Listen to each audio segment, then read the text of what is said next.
afternoon, everybody. Welcome to Vayo Manasa Sanjeevani's webinar series. I am Jeena, project coordinator of Vayo Manasa Sanjeevani. Today, we are going to present our 9th session of our Vayo Manasa Sanjeevani webinar series. And our topic for today is how yoga works and which yoga works for the older adults. As we all know, yoga connects our body and our mind. Moreover, that it also balances our body elements. To talk about more about this, we have Dr. Hemant Bhargav and Mr. Bhimacharya sir here. To address our speaker, I welcome Dr. P.T. Shivagupta sir, Professor of Psychiatry, Geriatric Clinic and Services, NIMANS. On to you, sir. Thank you so much. Good afternoon, everyone. I welcome you all for this today's session of Vayo Manasa Sanjeevani webinar series. At the outset, I would like to invite Mr. Bhimachar, very senior person and who has been practicing yoga for a very long time, and it is really a fortunate thing for us to have him here today. Thank you very much, sir, for accepting our invitation and being here. We would like to listen from you, and I think more than anything else, sharing experience is something very important, and I think your wisdom and your experience, practical experience, how you have kind of shown by example.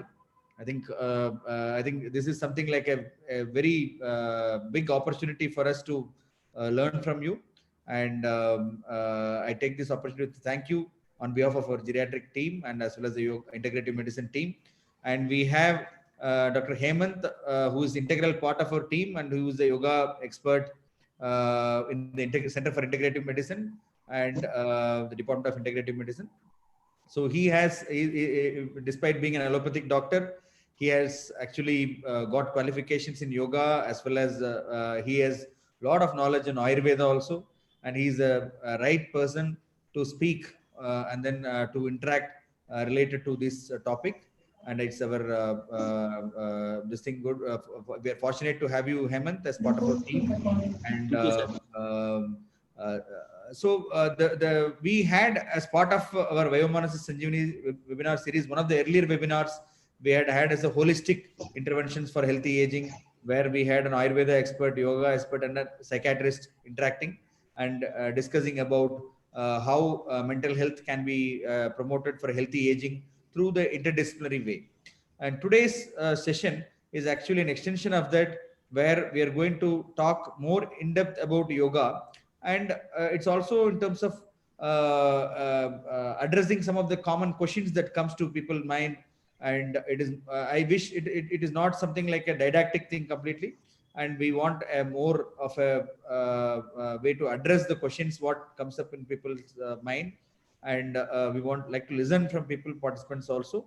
So without any further ado, I invite Dr. Hemant to take forward this session, and then we are all eager to learn more about yoga.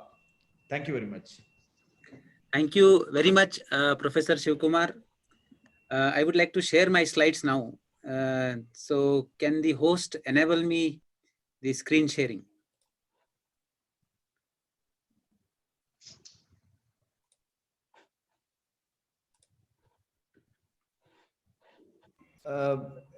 Hemant, it is you should be able to upload from there itself, no? Yeah, I'm clicking on screen sharing. It says host disabled participant screen sharing. Okay. Jeena, I think I should be made a co-host. Yeah, this is okay. Just a minute. Jeena, can you hear us? Maybe I think you start off, Hemant. I think yes. We will. I will sort out that. Yes. Sort out the slides. So the discussion that we are going to have today are answering some common questions which older adults have in their mind when they try to practice yoga. Here in my slides, yeah, now I can share them. So it is a presentation, a very brief presentation, where I'm going to address some common questions. First is, why do we need yoga for elderly? How does yoga actually work? What are the scientific mechanisms through which it works? What precautions an older adult should take when he is performing various yoga practices? And actually, as the evidence goes, what are the kind of yoga practices which have been found useful? So a very brief introduction. Yoga, fundamentally, the first mention comes in Rig Veda, but then 400 BC, Patanjali, also called as the father of yoga, is the person who systematically categorized yoga into 8 limbs. And in these 8 limbs, we see that the first 2 are called as the yamas and niyamas. These are the behavioral aspects that deal with the do's and don'ts. What are the kind of behaviors which you should not do? You should not allow your energy to flow through those directions, and where should you channelize your energy? So yamas say that the non-violence, truth, non-stealing, control over the sense organs, non-hoarding, these are the natural tendencies of the human mind to spend energy. So yoga says that you curb them there and you should channelize them towards cleanliness, contentment, practice of yoga. Swadhyaya is self-study and introspection of the mind, and Ishwar Pranidhana is surrender to a higher force. Then comes the dimensions of asanas, pranayamas. Pratyahara is the, you can say, withdrawal of the senses and turning the mind within. And then comes the Antaranga Yoga, the practices, advanced practices of meditation, categorized by intense focus, then defocusing and merging of the consciousness with the object of concentration, which is dhyana, and then a sense of union with the existence, which is samadhi. So this is what I was telling, that the yamas and niyamas, the restraints on impulsive instincts and promotion of higher order responses. This is how sage Patanjali thought that the behavior should be regulated. So we see that in Patanjali's Ashtanga Yoga, various behavioral mind body approaches are ultimately targeting the chitta vritti nirodha, that is calming down of the mind. Now the next point is, why should an elderly practice yoga? So after the declaration of International Day of Yoga in 2015, we see that yoga has become a global phenomenon now, and it has been used as a tool for people to connect globally. Especially for an elderly population, it has been observed through systematic researches that yoga enhances the balance, motor coordination, and flexibility. Physical strength, tolerance of sitting increases, lung capacity and cardiac health become better. It helps very common kind of non-communicable disorders which are affecting the older adults now, and there have been beneficial effect of yoga lifestyle. Similarly, on the mind, memory, cognition, and sleep, all these we can understand are a major problem which a elderly person faces. So yoga is something, a holistic approach using the behavioral, mind, body, and mind related aspect, the spiritual dimensions, can address variety of problems which are the challenges for an elderly. Yoga word comes from the root yuj, which means to connect or unite. So this union happens at 2 levels. One is within the individual, where there is integration of his mind, body, and soul together. And externally, there is integration or union of the person with the society. So there is an intrapersonal and interpersonal relationship that improves with yoga. So in this particular study, it is a qualitative study where long-term practitioners of yoga were interviewed. And this kind of psychological model came up, how yoga works on the mind. So it was observed that with a practice of yoga, 4 common subjectively reported aspects were that people felt more calm, those who were regular practitioners of yoga. They felt more mindful about their day-to-day activities. Their sense of compassion towards others and towards oneself improved. And they also felt a sense of connectedness, especially when yoga was done in group. Ultimately, mindfulness, compassion towards self, and calmness led to better intrapersonal relationship and compassion towards others and sense of connectedness led to interpersonal relationship. This overall enhanced the mental health and the well-being outcomes. So the model given by Patanjali surprisingly addresses all the levels of health which WHO defines as various dimensions of health. We see Yama and Niyama working on the behavioral level, Asana Pranayama at the physical and the energy level, Pratyahara and Dharana work at mind level, and then Dhyana and Samadhi work at the spiritual level. And then coming to the scientific neurobiological mechanisms through which all these practices of yoga, through 2 decades of research, this is the summary, what we have found. Predominantly, the hypothalamo-pituitary axis means it is the central system of our body which controls majority of the hormones that are released in our system and that guide various functions in our body. Ultimately, yoga down-regulates the HPA axis and leads to reduction in the cortisol, the steroids in the body. Now, this steroid plays a role in stress. It also plays a role in non-communicable disorders like diabetes. So this hormone, which is released during stress, comes down by practicing yoga. Then there are researches that a central calming hormone known as the neurotransmitter GABA, that also improves with yoga. Improvement in GABA means that the anxiety comes down. There are various other brain neurotransmitters which have been found to be affected by yoga and meditation. This is important. BDNF is another chemical which is responsible for new neuron formation and new connection formation between various neurons in the brain. So we know that as we age, the brain shrinks.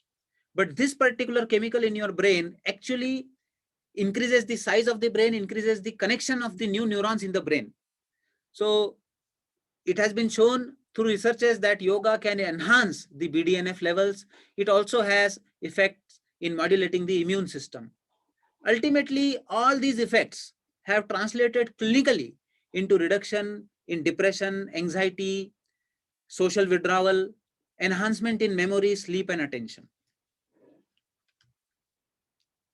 So, yoga for enhancing memory and cognition. This is a very important aspect in elderly. As we age, we report increased forgetfulness, the mental processing becomes slow. So what are the evidences? What are the practices which can be used? Now here the elderly are sitting and they are performing some practice which is known as Bhramari in Shanmukhi Mudra. You are producing the humming sound and feeling the massaging effect of these vibrations in the brain. So this humming sound is also an inherent part of the sound Om or various kind of mantras which are being chanted. And this has shown to produce effects on the brain, where researchers have shown that there is deactivation of the limbic cortex, the emotion centers calm down, and the mind gets a clarity to think. The impulsive reactions also reduce when you perform Bhramari. The impulsivity reduces. Similarly, researchers have shown that oxytocin is another chemical which is a marker of your connection, that social bonding. And a study we have done at Nimhans where we found that 4 weeks of this practice was able to enhance oxytocin levels. Though this was done in people with schizophrenia, where the social connection actually gets hampered a lot. So this patient showed enhancement in their connection with the society, and this was marked by increase in a chemical in their brain known as oxytocin. Similarly, mirror neurons are the neurons which fire together when we connect with someone. So these neuronal firing also in the brain improved after practicing yoga. This led to better relationship. Researchers also have shown that people who are long-term practitioners of yoga, they report a protective aspect of yoga on the brain size. So here in this graph, you can see on the left axis, there is total gray matter. So gray matter is the area of your brain which shrinks with your aging. In Alzheimer's and other dementias, this gray matter shrinks a lot. The hippocampus and the cortex shrinks. And this leads to all the symptoms of the disease. Now, in this research, what was observed was that as a person ages, so x-axis is the age, from 25 to 55, normally when they are not doing yoga, there is a pattern that the gray matter size keeps reducing. It drastically comes down by the age 55 and above. Whereas those who are yoga practitioners, long-term yoga practitioners, 5 years and more, they report that the shrinkage is, the graph is not that steep. And the reduction is at this point, at the age of 55, you can see a big difference in the reduction in the size of the gray matters. So this indirectly points towards neuroprotective effects of yoga. We have also done a small research here at NIMHANS, where we observed that 7 elderly subjects who practice yoga for 6 months reported a small increase in the size of their hippocampus. Normally it should shrink, but the shrinking not only stopped, but there was a marginal increase in the size. This is another study where chanting of the sound Om produced deactivation of the limbic system. This is a system which is associated with impulsive behavior, negative emotions, and that symptom, that particular system calms down when you perform the chanting of the sound Om. And this effect was produced by chanting the sound just 10 times in the ratio 1:2. So O and Ma in the ratio 1:2. For 10 times if you chant, this is producing the effect on the brain. Second aspect is sleep. Now sleep is also a major concern for elderly. And here in this study, 120 subjects were actually divided into 2 groups. One group received yoga, other was waitlist. This was a community-based study. And it was observed that the sleep indices showed a good improvement in the yoga group. They reported lesser sleep difficulties as compared to the waitlist control. So regular practice of the yoga is the key. Even in the quality of life dimensions, physical as well as psychological quality of life showed a big improvement when yoga became a part of life.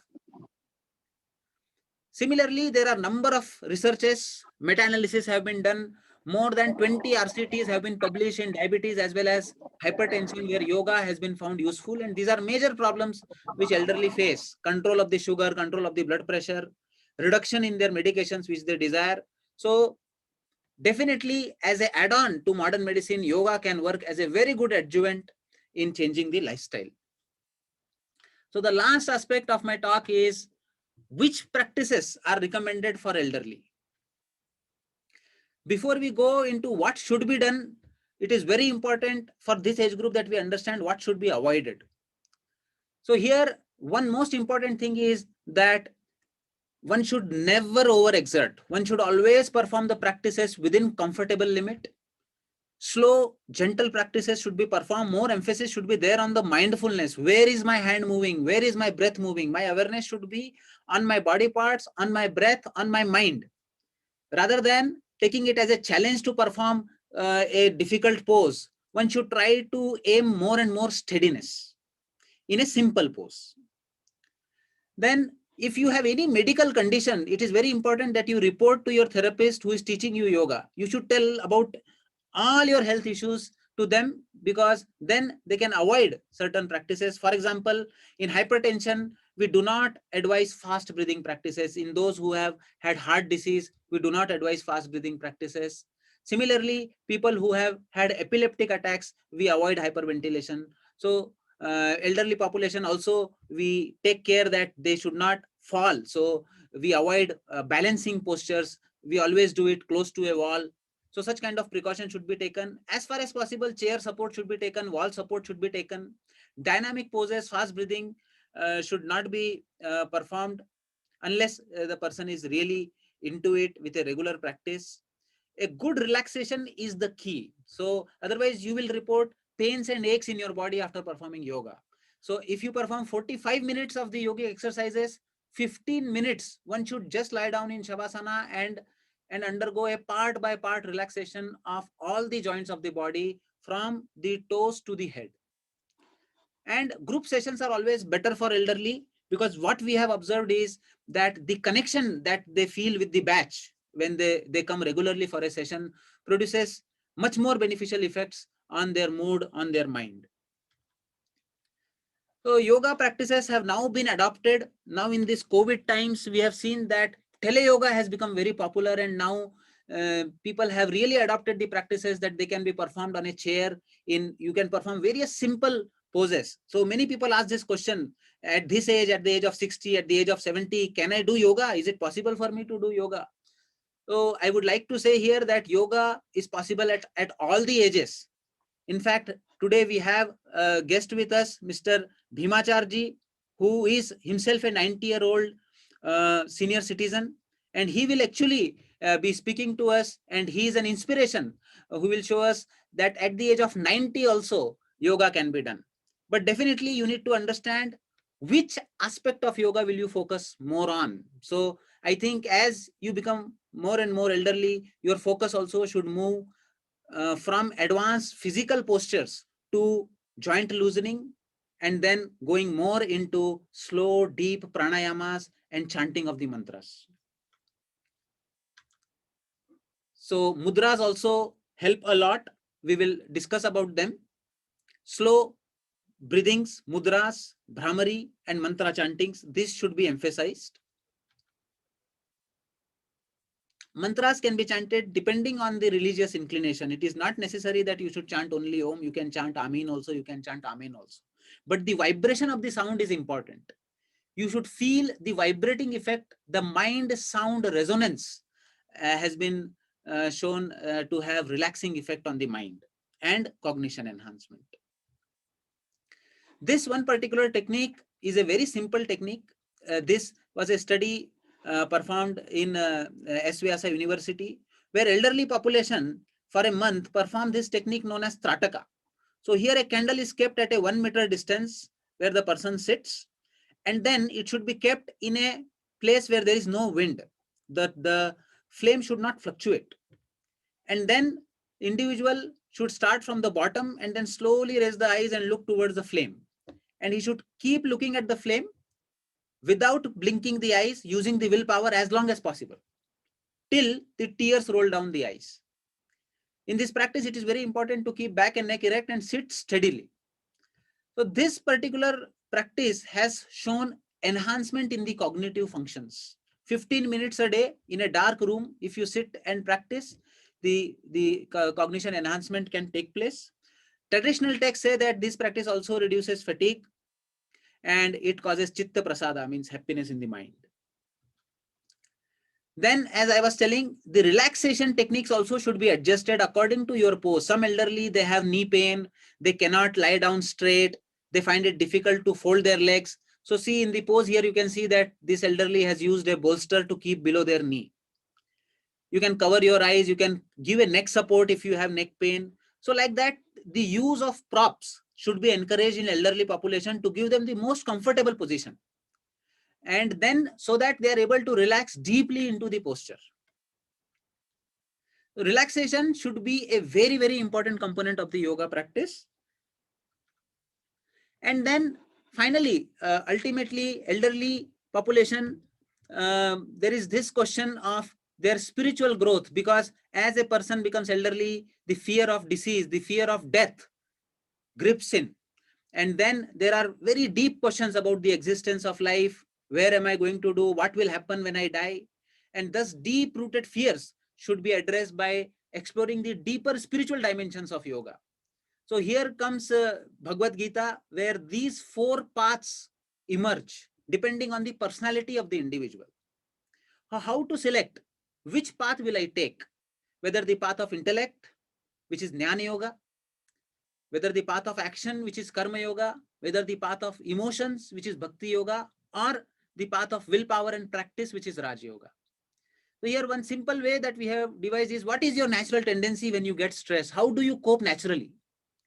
See, if you are a person who isolates oneself and deeply analyzes a stressful situation, then you are an analytical person. You want to analyze things. Then you should go to the path of Jnana Yoga, which is basically based on asking the question, who am I? And there are literatures available on Jnana Yoga. Whereas if you are a person who just diverts the attention and becomes busy, whenever you are stressed, you just keep yourself busy with your activities. You are an action dominant person, then go for Karma Yoga kind of a philosophy, which is there in Bhagavad Gita, 2nd, 3rd chapter. Whereas a person who wants to share his emotions, wants to cry it out, really wants to share with others, he can choose the path of Bhakti Yoga. Whereas a person who believes in determination, practice, should follow the path of Raj Yoga. So these are the dimensions for higher spiritual growth. Asking who am I, giving without asking anything in return is karma, surrender and complete acceptance with one-pointed devotion, performing japa of your Ishta Devata. These are the dimensions, and complete surrender to your Ishta Devata is Bhakti Yoga, whereas systematic practice of Ashtanga Yoga is the willpower. All of them aim at giving a positive health to the mind. So these are the elderly people who actually followed and grew through following a particular path.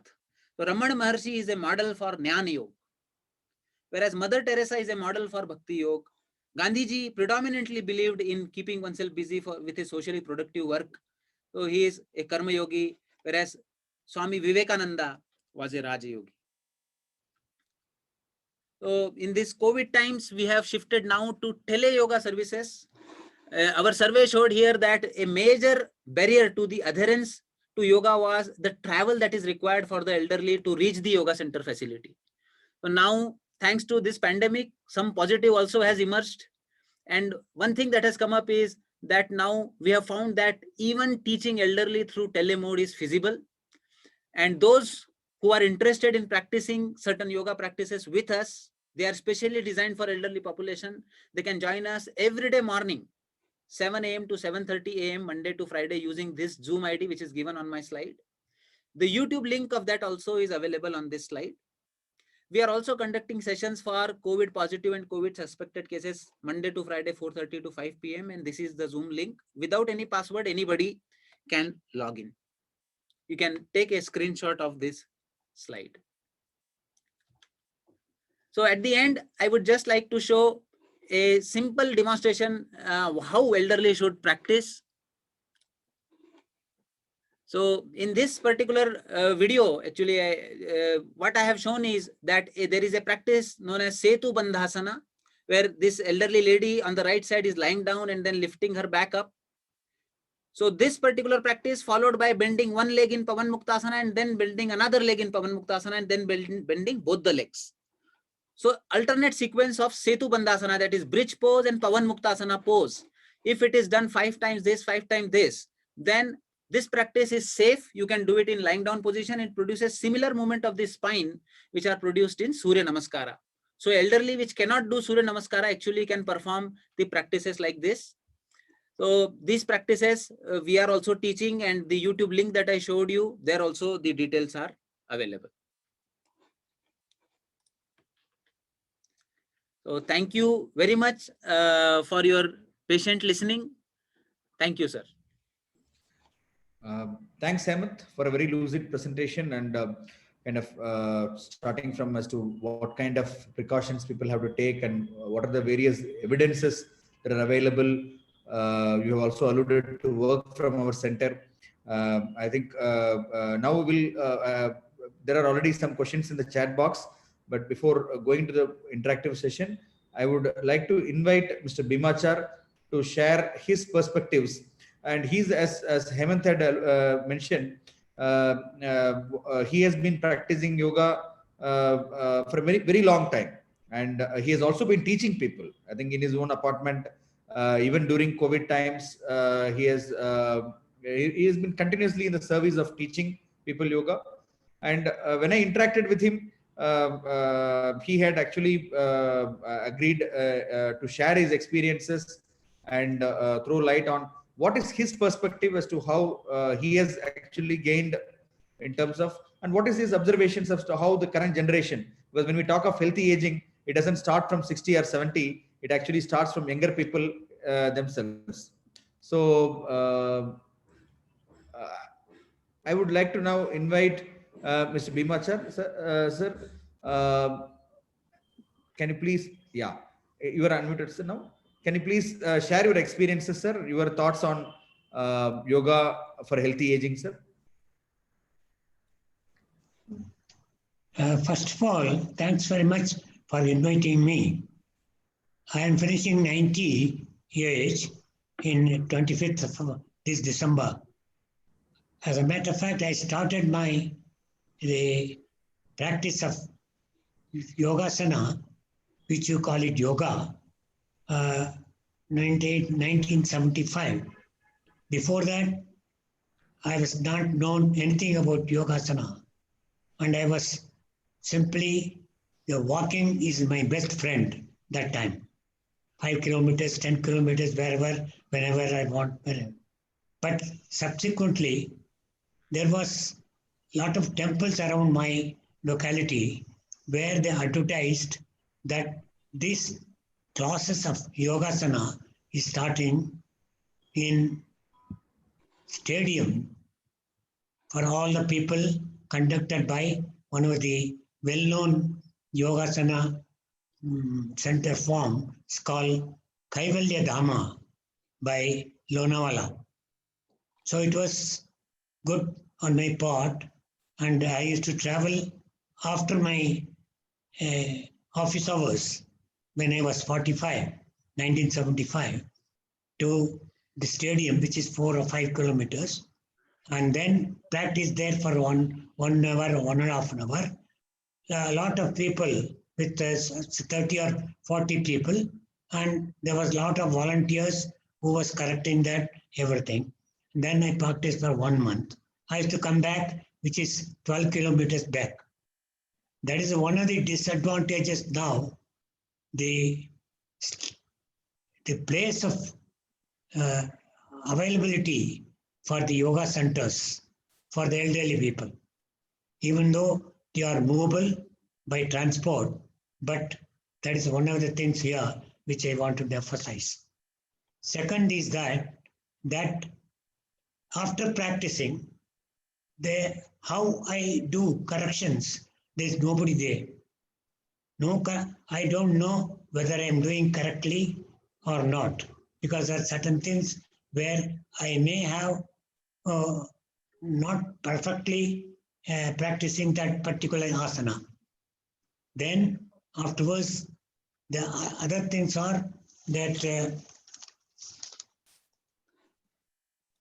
traveling a long distance, I told, then no sufficient instructors due to, say, when I started 45, I was not considered to be old, I suppose. So now when I come to 55 or 60, there are a lot of domestic affairs which are very busy, and then we don't have proper place, and proper atmosphere, and also proper, I used to travel a lot, as a matter of fact, in my career, where I have to go and different places. And when I was a shipbuilder, so I was to lot of interaction with other people.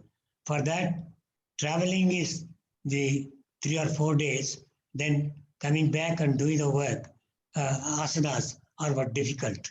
And also the food habits, everything was difficult.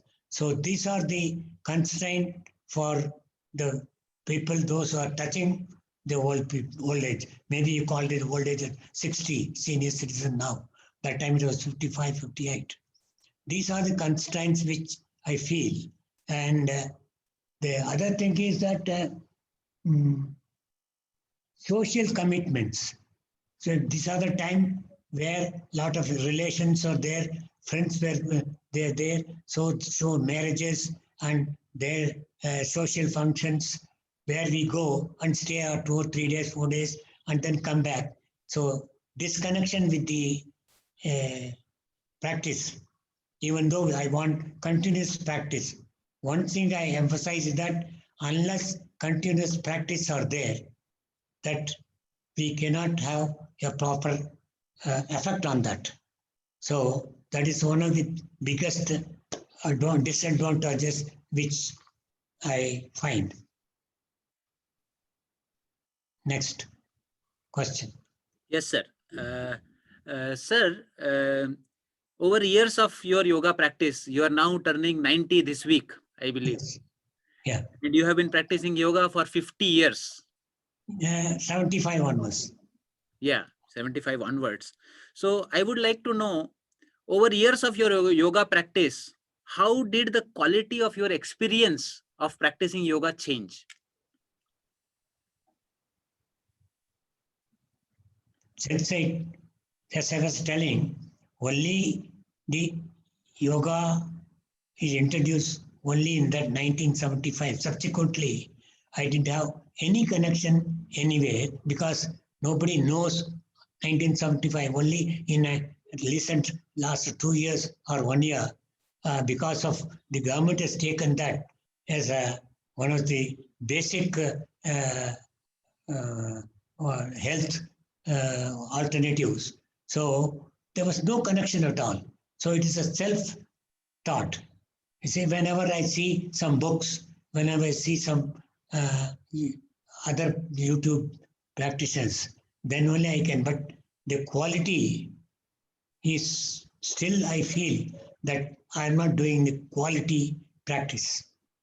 Sir, my question is about your subjective feeling with yoga. Like you were a beginner at one time and now you are an experienced practitioner. Yes. So subjectively, how did you feel? Do you feel more calm with practicing yoga than before now? Lot of effects are there. Huh. I was a hot-tempered man in my whole family, and they have been affecting a lot. So they are the victims. One. Now I am calm disposition. I don't have much of, not at all. Not one thing. I feel that my wife also to come and say that I am also feeling the same. That is one thing. Then other things I feel I'm having a perfect health. Perfect health means in any aspect. You see, and I was very acute acidic, hyperacidic gentleman, where I was operated by that time in 1966 by duodenal ulcer. You see, now there's no medicine, nothing I take. My acidical this one juices are come down. So that's one of the part which I want to say that this one of the I hope or I wish that I should have earlier in 1975 I should have known this practice. Otherwise, I should have avoided the operation also. The other thing is joyful. Very joyful in my lifetime. And also the interaction with other people that I feel that they are also like me. For any in the apartment, there are many people like my disposition of joyful nature. And because of that, they asked me to give performance and wanted me take this practice of yoga and teach me. So I was teaching some ladies also and ladies gents also, but unfortunately, they due to many domestic affairs, they discontinue.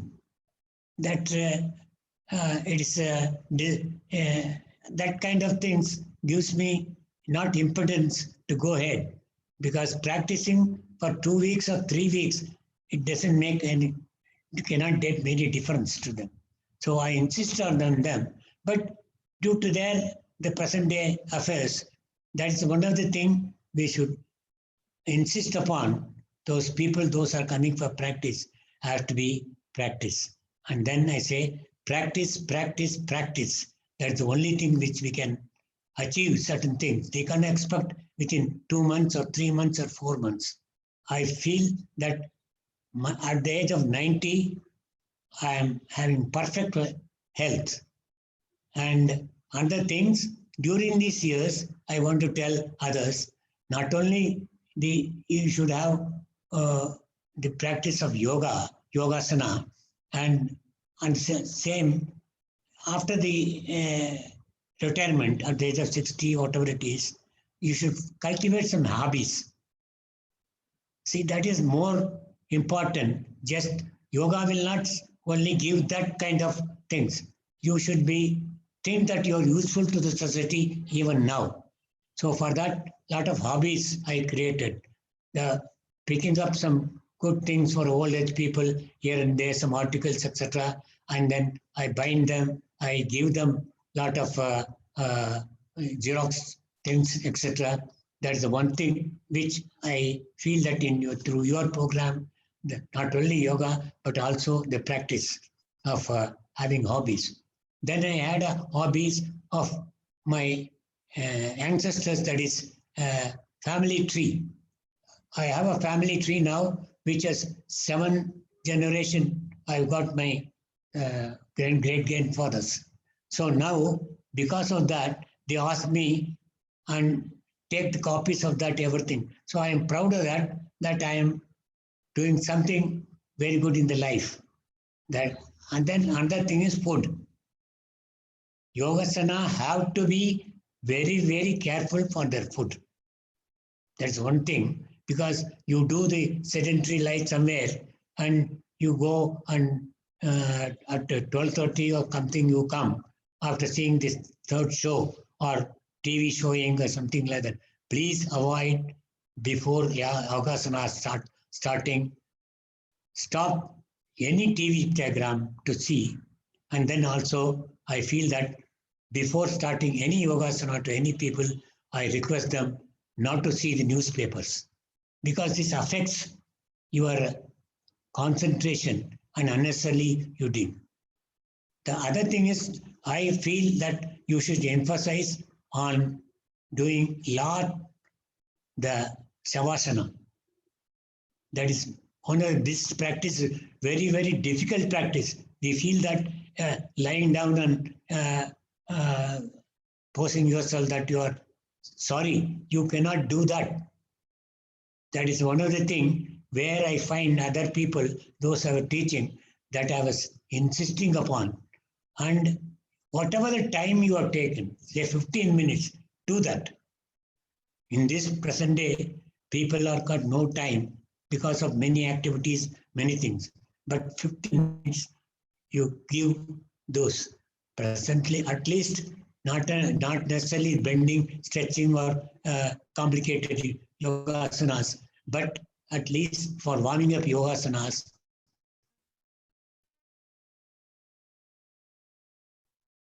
Which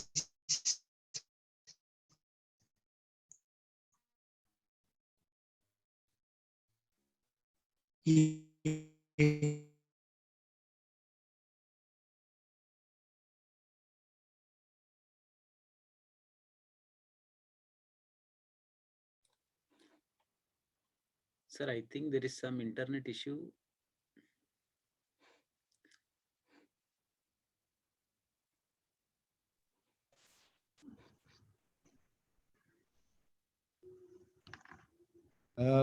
Hemant, okay. Yes. So I think, sir, this is something like whatever messages you have given are very inspirational and I think very practically useful. We have been getting a lot of responses in the chat also. I think you are the best expert to talk about it. It's more of experiential learning what you have had and what you have shared. It connects to people. So we have a lot of chat questions also. And you also have a video, no, Hemant? Do you have? Can we show the video? I think sir told about 90. You might be considering old. I think age is just a number.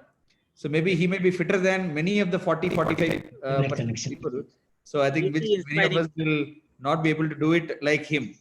So age is just a number, and it is more of your health is not dependent on only about the age.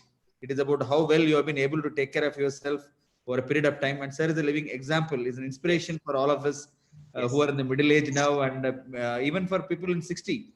I think it is not something like never late. We can still make a change. Yes. So thank you very much for sharing those things, sir. I think, can we show the video? Can we just show a brief video? Yes. Just to give a demonstration.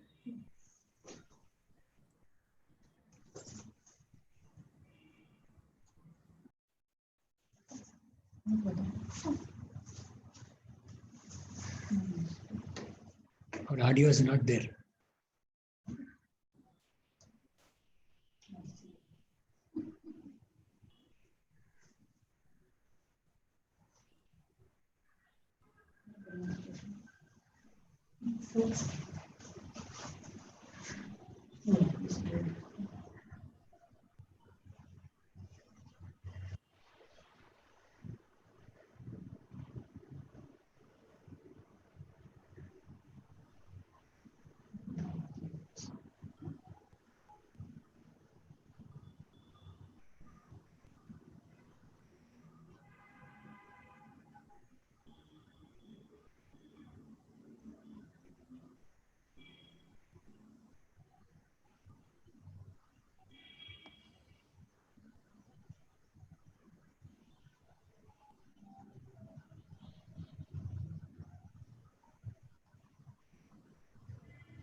there has been some technical issues in terms of audio. Gina, maybe you can stop this point of time. We have because in a short notice they were trying to edit. We will be uploading after I think doing the technical issues correction. And we have to thank It Mr. gives a Bhimachar lot for of sharing this. misunderstanding. So we will be we have please watch our YouTube channel where after adding the audio we'll be uploading it in our YouTube channel. So this is just to give an example as to how even at this age age is just a number, and people can be very fit, and then they have been doing it doesn't come in a day. I think the amount of hard work and amount of discipline what he has put in through the years, I think that is reflected in his health, and it is actually what he said, that it is giving happiness and joyfulness, change in personality. It is not just about the physical health, it is also about the mental health, and healthy aging includes both physical and mental health. I think all of us would wish you a advanced happy birthday, sir, December 25th. Thank you. I think it is. I think there are. I think we should go beyond century. I think we all pray to give you a more healthy life ahead, and then you can still serve people.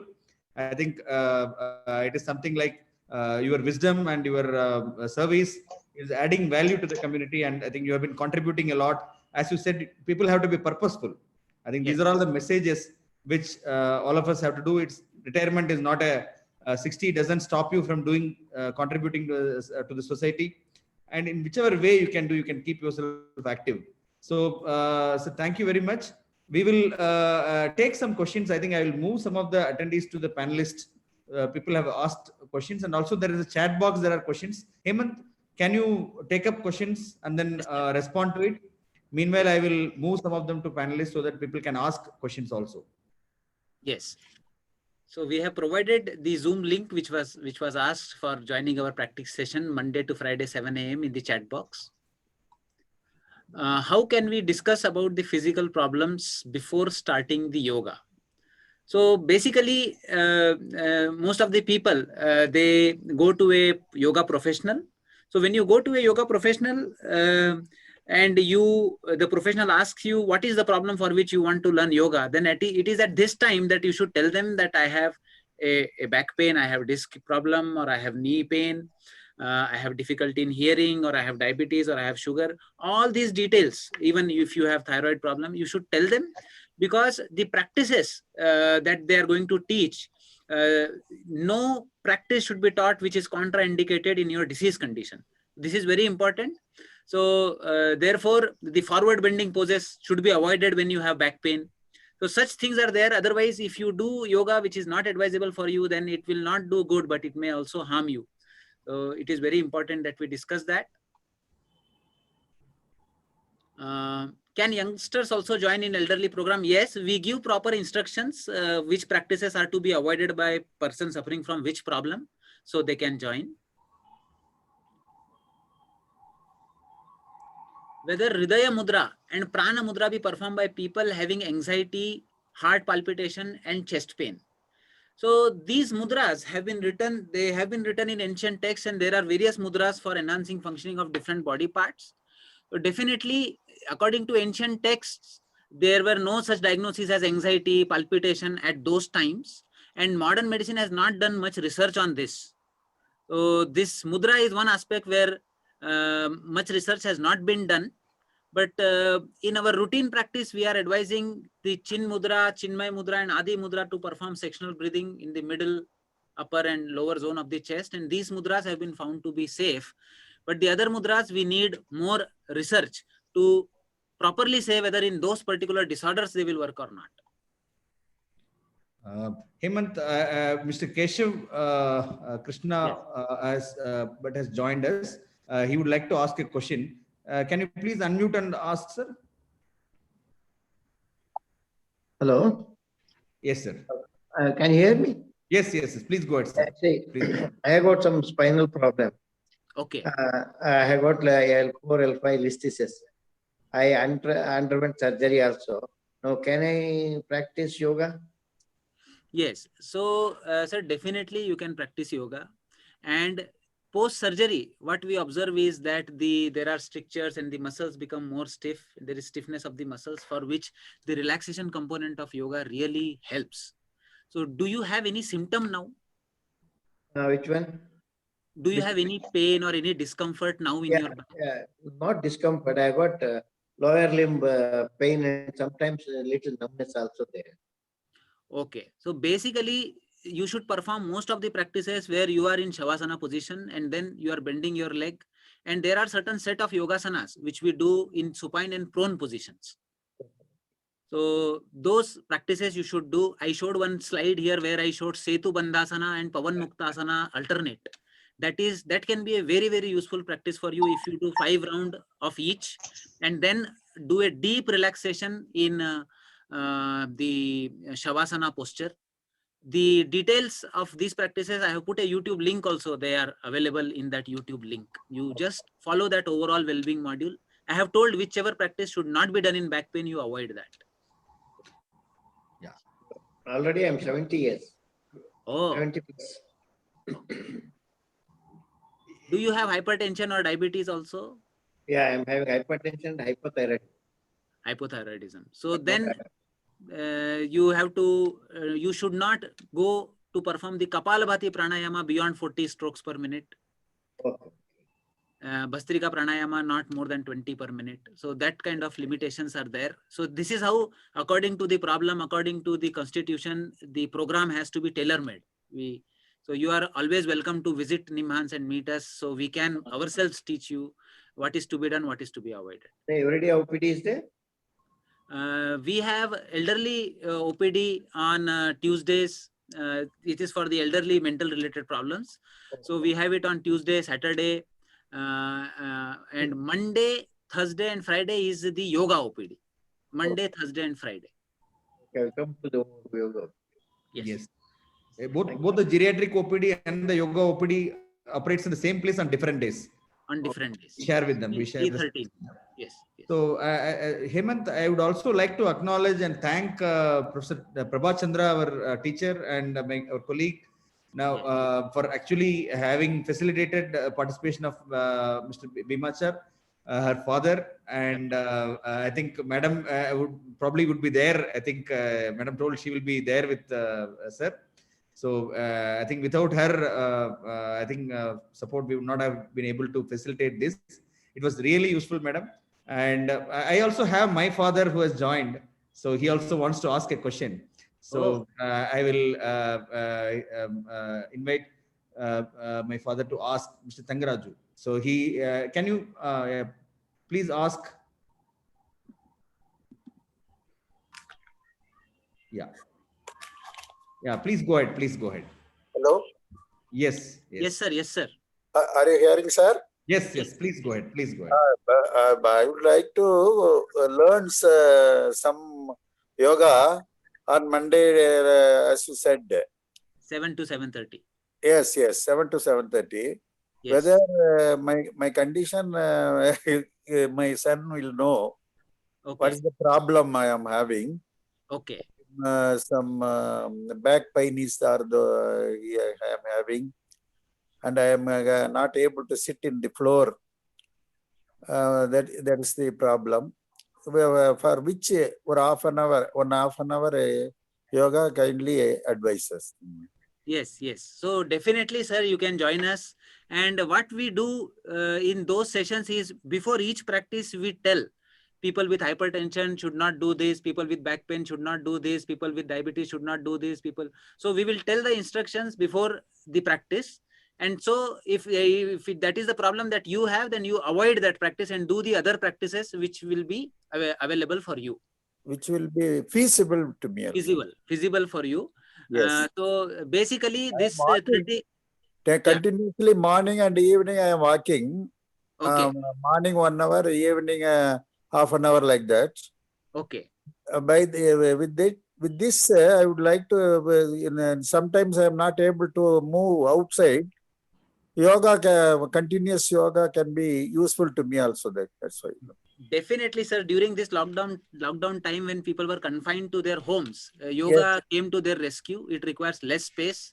You Yes. can do loosening of all the joints of the body, starting from your finger to shoulder and then toes to your hip and then the neck. So that loosening itself is very good because it enhances the microcirculation to all the muscles in your body. Continuously sitting or laying is very uncomfortable for seniors. Morning or 1/2 an hour will be useful to me. Yes.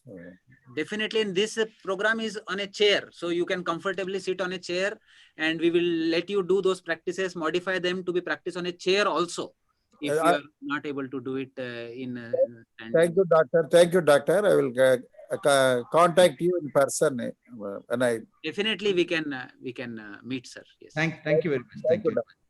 Thank you. I think one other question is, any side effects of practice of Trataka yoga in elderly person? Mr. Keshav Krishna has asked this question. Hemant, can you respond to it? So basically, the Trataka practice which I showed, I am not telling that to be practiced on a tele mode.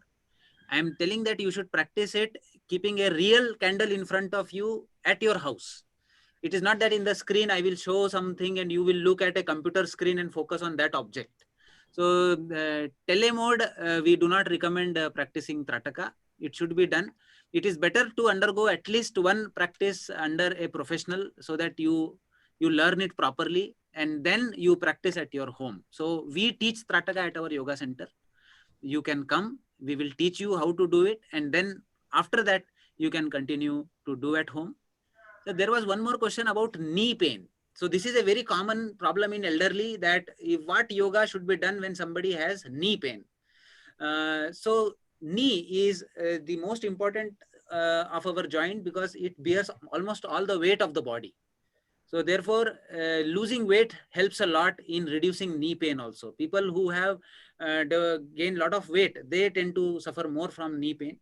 So therefore, the yoga practices that should be done also should be done in such a way that there is less weight on the knee joint. Therefore, the practices should be done in a lying down position. The best practice that you can do is you lie down and do cycling with your leg, so that there is alternate constriction and relaxation of the knee joint. It will enhance the synovial fluid circulation in the knee joint. Other thing that can be done is to strengthen the quadriceps muscles. So this is known as the Ekpada Uttanasana. You raise your one leg straight up and maintain it as long as possible and slowly bring it down. Then another leg, straight up, straight down. Do not bend your knee joint. Keep your knee joint straight so that the thigh muscles become strong. Next thing that we do is known as the kneecap rotation. So the person sits with his knee joint relaxed, knee straight, and then rotates with his hand, the patella, the cap that is there on the knee joint, that bone has to be moved sideways, right and left, and forward and backward. This kind of movement of that should be done. And then kneecap tightening, pulling the muscle up, the isometric contraction of the muscles of the knee joint, holding it with holding your breath for 10 counts and slowly breathing out and releasing it. And then the relaxation of the knee joint. So cycling, straight leg raising, then kneecap rotation, kneecap tightening, followed by relaxation. Immediately, people have reported reduction in the pain by performing these kind of practice. Hemant, there is a question from Sindhu, CN Sindhu. Can you ask this question, madam? I have given you, you can actually unmute and ask. Would you like to ask to Dr. Hemant or Mr. Bhimachar, sir? What she has asked is, what she has asked is whether Hriday Mudra and Prana Mudra be performed by people having anxiety, heart palpitation, and chest pain. Yes. So basically, the concept from ancient texts comes of the mudra comes because the 5 fingers are identified with 5 basic elements. So air, water, earth, fire, space. So this kind of 5 fingers signify one thing. And the concept is when you bend 2 fingers, whichever finger that goes down, that particular element in the body is suppressed and the other element in the body go up. So therefore, these kind of mudras work fundamentally on the balance of the 5 basic elements. And you have talked about the Hriday Mudra, which has been recommended as a good for heart. And Prana Mudra actually enhances the circulation of the prana throughout the body. So there is no harm in doing those practices in these 2 conditions. That is anxiety and palpitation. Yeah. Whereas I would recommend that you also add left nostril breathing to your practice. Right is the Surya Nadi and left is the Chandra Nadi. And in anxiety and palpitation, what happens is the Sun Nadi, the Surya Nadi gets overactivated and the moon channel gets underactivated. So what you should do is you should close the right nostril, slowly breathe in from the left, hold your breath for 2 seconds, and then very gently breathe out from the left.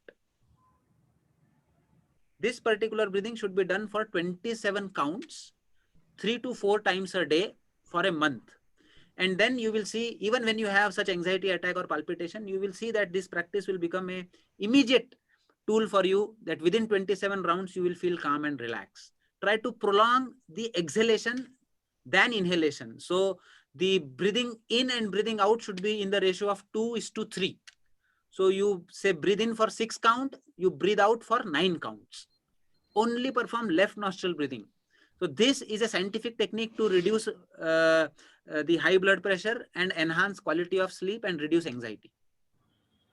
Yeah. Any of you are interested to ask any question to Dr. Hemant or Mr. Bhimachar sir? Please, you can raise your hand. There is a raise hand option is there, or you can text.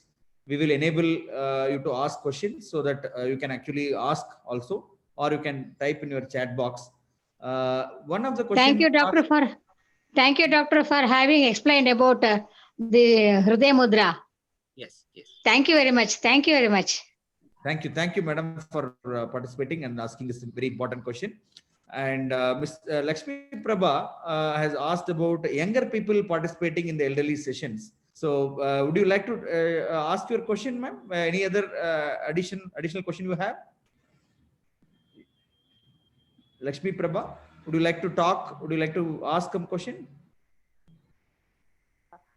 Some of the younger people have some physical problems. They can't do yoga, the full-fledged yoga. So because for elders, it is some simple kind of yoga. So can youngsters join in the elder sessions yoga, those who have the physical problems?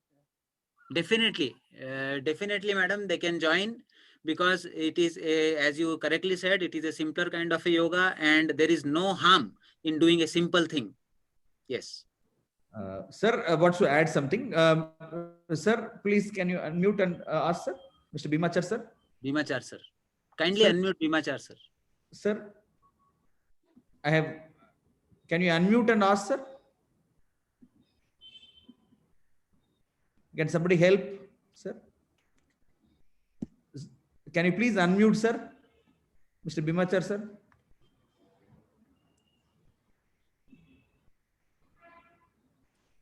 Yeah, can you please unmute and ask, sir? Okay. Yes. Yes, we will come back to you, sir. We'll come back to you, sir. We'll come back to you. I think they're finding it. I'm not able to do it from here. So is there anyone? Please unmute, madam.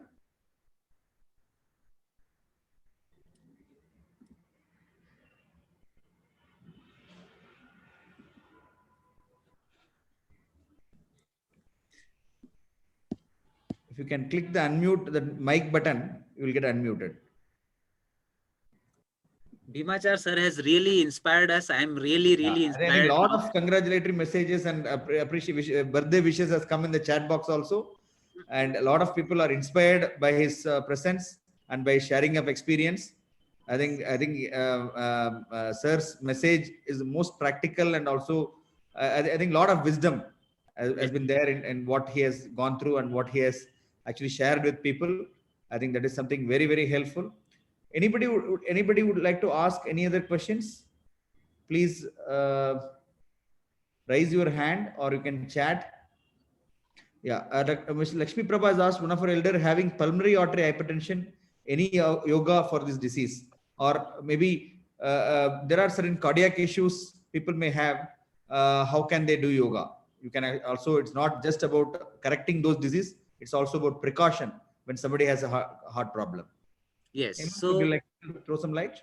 Yes, sir. Yes, sir. So this is a very common population that comes to us, elderly population who have cardiac related issues, cardiopulmonary issues.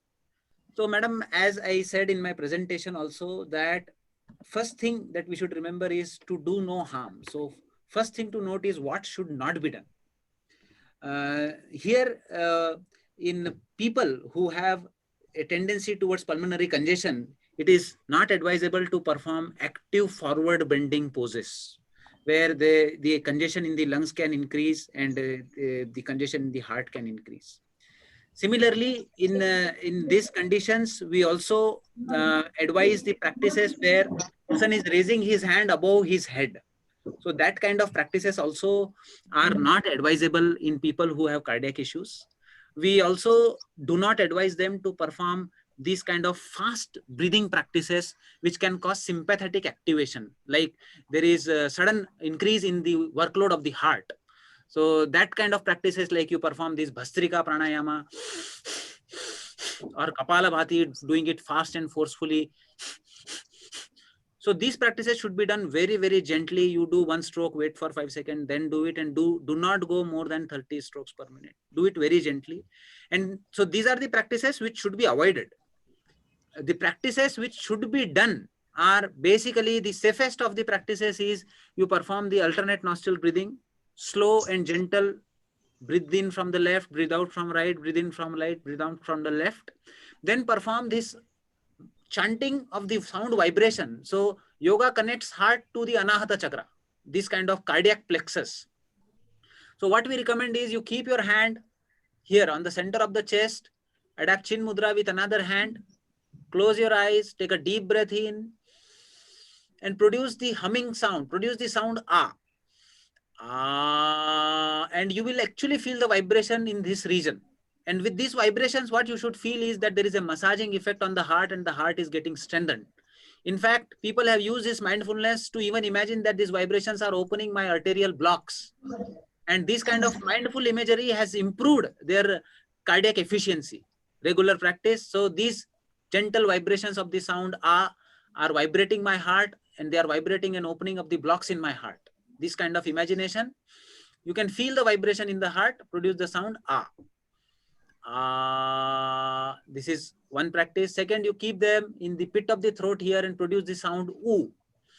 Ooh. And third, you keep the hand on the top of the head, touch your tongue to the upper palate, and feel the massaging effect on the brain. So massaging your heart, massaging your thyroid gland or the throat, and massaging your head. These three have very deep calming, relaxing effect. They bring parasympathetic dominance and relax the heart very deeply. So alternate nostril breathing, ah, oo, ma chanting, this Brahmari, humming breath, these are safe practices which should be done again and again. Every 4 to 5 hours, you should do them for 15 minutes. And you will see that the efficiency, cardiac efficiency is improving. Hemant sir is ready to speak now. Yes, Sir, yes. Go ahead, sir. Please go ahead, sir. Mr. Bhimachar, sir. Hello. I'm coming back, not the question, but Yes. Many people think walking is the best exercises.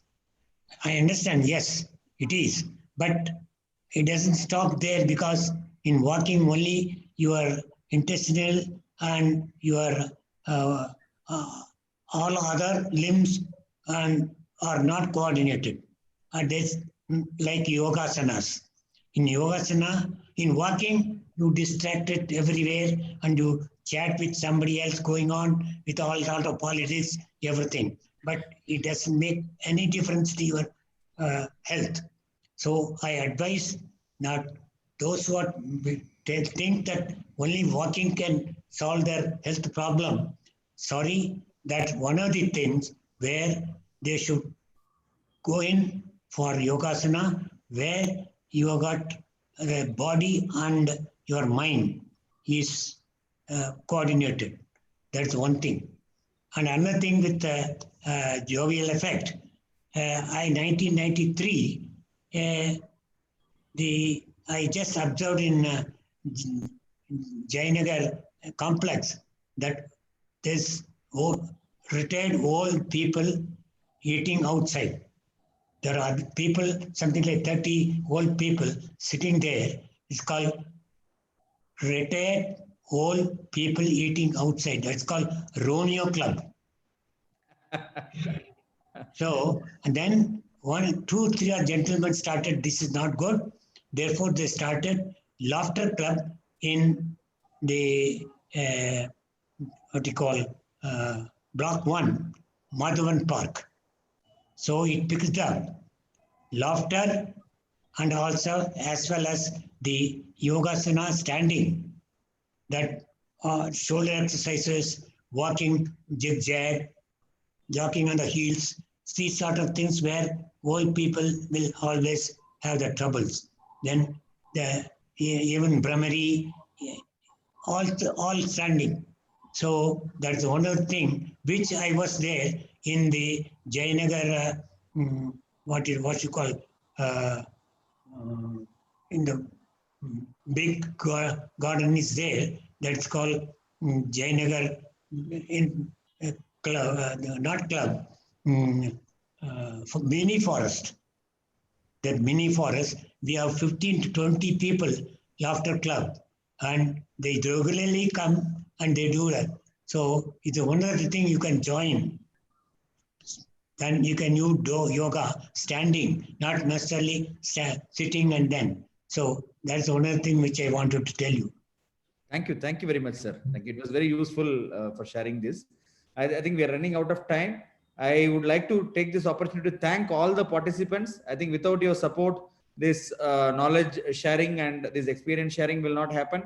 Please pass on this message to your other contacts, so more and more people can actually join and then benefit. People can watch the recording of this program in the YouTube, our Vayom Manasa Sanjeevani channel. And also we'll be sharing these links in the social media channel. There is a website, vms.nimans.in. So please look forward for information about other programs. Every Monday, we are having one of the programs focused on senior citizens from 3 to 4. We'll also be having more and more in different languages also.